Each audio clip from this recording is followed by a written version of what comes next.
Hindi bababa sa 4 ang nasawi habang mahigit 20 ang sugatan sa pagsabog sa isang mall sa Taiwan. Nawasak naman ang ilang bahay sa Peru, bunsod ng walang tigil na pangulan. Ang iba pang balita abroad sa pagtutok ni Sandra Aguinaldo. Biglang bumigay ang bahay na ito sa gitna ng rumaragasang baha sa Peru. Isa lang yan sa nasira ng matinding pagbaha sa ilang lugar doon, kasunod ng walang tigil ng mga pag-ulan. Dahil dyan napilitan ding lumikas ang mga residente. Bukod sa mga bahay, apektado pati mga motorista, tulad ng sasakyang ito na kinailangan pang ito para makatawid sa baha. Kinailangan namang sagipin ang mga sakay na isang motorcycle taxi na natrap sa malakas na ragasan ng tubig. Patuloy ang koordinasyon ng mga otoridad sa halaga ng pinsala ng ulan at bilang ng mga apektado. Sa Utah naman sa Amerika, walang tigil sa pagbusina ang tren na yan habang umaandar hanggang sa bumangga sa SUV na nasa riles. Sa isa pang kuha, makikita na naunang nabangga ang SUV ng pickup sa likod nito kaya dumiretso sa riles. Sinubukan nitong umatras at nang hindi kinaya, bumaba ang driver at tumakbo bago bumangga ang tren. Walang nasaktan sa insidente. Sa Taichung, Taiwan, nakuha na ng dashcam ang pagsabog sa isang mall kung saan hindi bababa sa 4 ang nasawi, habang di bababa sa 34 ang sugatan. Sa kuha ng CCTV sa loob ng mall, ramdam ang impact ng pagsabog at kita rin ang panik ng mga mamimili. Ayon sa otoridad, nangyari ang pagsabog sa ika-12 palapag pero umabot ang pinsala sa iba pang bahagi ng gusali. Nagpapatuloy ang search and rescue operations pati na ang investigasyon. Isa sa mga tinitingnang anggulo ang gas explosion. Hindi naman bababa sa 20 ang sugatan matapos mang-araro ang isang sasakyan sa gitna ng isang demonstrasyon sa Munich, Germany. Ayon sa pulisya, nasa kustodiya na nila ang driver at patuloy na inaalam kung sadya o aksidente lang ang nangyari. Nangyari ito ilang oras bago dumating ang ilang international leaders para sa isang security conference at isang linggo bago ang federal elections. Kaya lalong hinigpitan ang seguridad sa Germany. Para sa GMA Integrated News, Sandra Aguinaldo, nakatutok 24 oras.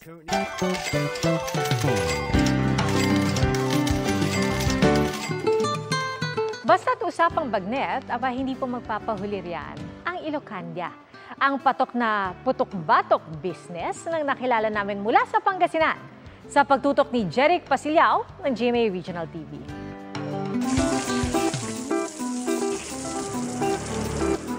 Perfect ka-partner ng suka. Pero hindi raw napapangiwi sa asim ang negosyanteng nagkaroon ng matamis na tagumpay sa kanyang chicharon bagnet. Kwento ni Jervic De Vera mula Calasiao, Pangasinan. Nagsimula ang lahat noong September 2023. Napanood lamang umano niya yan sa mga video online. Pero hindi raw ito naging madali dahil nakailang subok siya bago ito pumatok. Pero sabi nga, fry and fry until you succeed. Tatlong try yun, parang na-perfect ko siya. Nag-decide na ako na gumawa ng pambenta. Ang kapital na 1,500 pesos, kanyang napalago. At ang mga unang nagtiwalang customer, kanyang mga katoto. Nagustuhan nila, minsan pag ubos na, may nagtatanong pa rin. Paano ba lutuin yan, Kuya Jervic? Ang back fat ng baboy kailangang ibilad ng 3 oras, titimplahan at pag naging golden brown ay itatabi ng hanggang 2 araw. Yan daw ang sikreto para mas maging malutong. Pero paalala, hinay-hinay lang ha. Sa ngayon, kumikita na si Jervic ng hanggang 3,500 pesos kada linggo.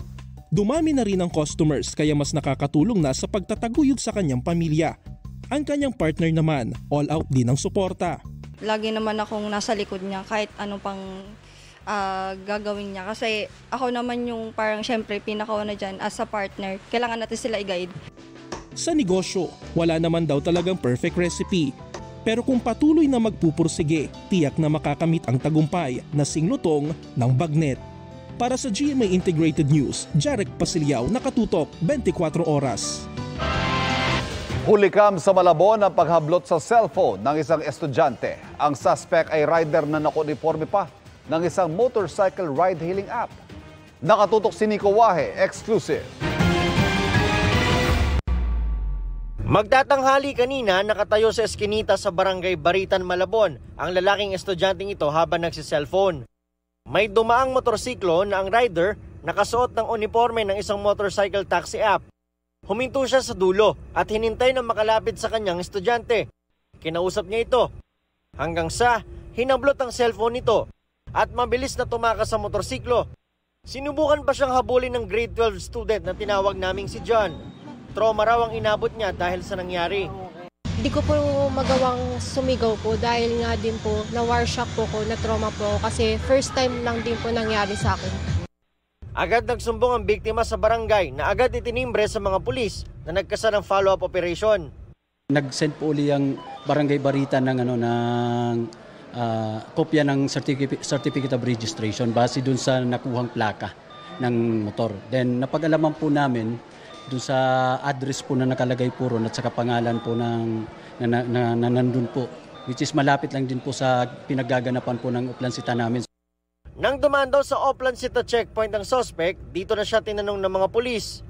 Wala na nga rin daw plaka ang motor na ginamit ng suspect. Nung ini-scrutinize po namin yung video, nakita namin po agad yung tsinelas, yung sandals niya, na kahalintulad po nandun din po sa video. So doon po unti-unti na po siyang umamin. Tumangging humanap sa kamera ang suspect pero pag-amin niya sa mga pulis, utang sa sugal ang dahilan kung bakit niya nagawa magnakaw. Kinumpirma rin daw ng suspect na motorcycle taxi rider talaga siya. Nang aming makausap ang kinatawan ng ride-hailing app, sinabi nilang kinukumpirma pa nila kung rider nga nila ang suspect. Ayon sa Malabon Police, na ibenta ng suspect sa halagang 5,000 piso ang cellphone ng biktima pero nabawi rin. Maharap siya sa reklamong robbery snatching. Para sa GMA Integrated News, Nico Wahe, nakatutok 24 oras. Ano nga ba ang pagkakatulad ng eleksyon at Valentine's Day? Sa dalawang okasyon po ito, may kinalaman ang panliligaw. Sa datos ng COMELEC ng mga rehistradong botante ngayong eleksyon 2025, batay sa porsyento ng civil status na kwinenta ng GMA Integrated News Research, halos 6 sa bawat 10 kailangang suyuin ng mga kandidato, single. Sinundan po yan ng mga married o kasal na nasa 41%. Malayo ang agwat niya sa mga botanteng balo o patay na ang mga asawa at pinakakaunti ang mga legally separated o hiwalay ng legal. Ano man po ang inyong relationship status ngayong eleksyon, huwag naman magpabola agad sa ilang tactics ng ilang kandidato gaya po ng gaslighting at breadcrumbing. Yan ang tinutukan ni Bernadette Reyes. Nagpaalam lang sa'yo, kinilig ka na. Ano yan, dilulu? Ang ganitong senaryo na experience daw ni Cres. Pinakilig ni Crush at kung ano-anong future na ang na-imagine. Crush yung ganon. And then parang ganon, parang may experience mo ang saya-saya hanggang wala pala sa dulo, parang wala. Ganon. Yeah, parang umasa ka lang. Tawag dito ngayon, nanoship. Short fleeting moments na mapapaisip ka kung meron ba talaga kayong koneksyon. Si Elvira napaasa at naloko na raw dati pero kalaunay na bola pa rin. Also known as ground hugging. Mga mabubulaklak na salita lahat ng sasabihin eh. Kahit na red flag na sasabihin mo, hindi magbabago naman siya eh. Tapos in the end, wala naman pala. Sina Eliana at Vincent naman, bago na fall sa isa't isa, na fall muna sa maling tao. Si Eliana nahulog dati sa love bombing ng isang lalaki. Yung sweet sa umpisa pero iniwan lang din pala siya. Yung bigla pong mawawala after ka pahulugan ka. Mag-uusap po ng kunyari whole day po tapos after 3 days wala na din. Si Vincent tila ba nagsettle dati sa breadcrumbs o tira-tira? Kung breadcrumbing po kasi masakit po yun yung bibigyan ka lang po ng onting motives kung ano po yung gusto nila. Parang sawa na po sila sa pinibigay mo sa kanila. Doon na po mawawala yung mga tao. Pero real talk lang, ang mga karanasan nila sa love at relationship para ding nangyayari sa mga Pilipino tuwing eleksyon. Matapos kang deadmahin, biglang mabubuhay, parang zombie. Maraming ganyan tuwing eleksyon. Sa GMA Digital Exclusives na dapat totoo, isa-isang tinalakay ang mga modus na yan sa relationships na nakikita rin sa style ng mga kandidato tuwing eleksyon. Pagod ka na bang maging option? Halika dito. Closer. Closer pa. Back burner ang tawag sa'yo. So bakit ka pumapayag? Kahit nga tuwing eleksyon, okay lang sa'yo na hindi ka priority. Ang Dapat Totoo digital exclusives, pinuri at pinusuan ng netizens dahil ginawa raw na mas relatable ang mga nangyayari kapag eleksyon.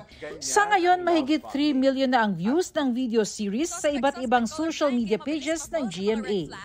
Ang isang netizen na pa-I love you sa tinawag niyang entertaining, informative at insightful na atake ng Dapat Totoo series. Dahil daw sa Dapat Totoo series, alam na ng mga dating na-fall sa maling tao kung paano hindi mahulog ang loob sa maling kandidato. Dapat isipin natin tsaka pusuan natin yung taong kung sino talaga yung gusto natin. Kapag naghalal ka, parang kung ano yung binigay mong suporta, kapag nakaupo na, ganun din yung ibibigay. Like, ibibigay yung best. Sa darating na eleksyon, ang pagpili sa kandidato parang pagpili sa love. Stop na sa mga taong nagagaslight. Huwag pa dadala sa love bomb. Hindi tayo pang backburner lang. Lalo't sa pag-ibig o pagboto, puso at utak dapat ang parehong pagganahin. Para sa GMA Integrated News, Bernadette Reyes, nakatutok 24 oras.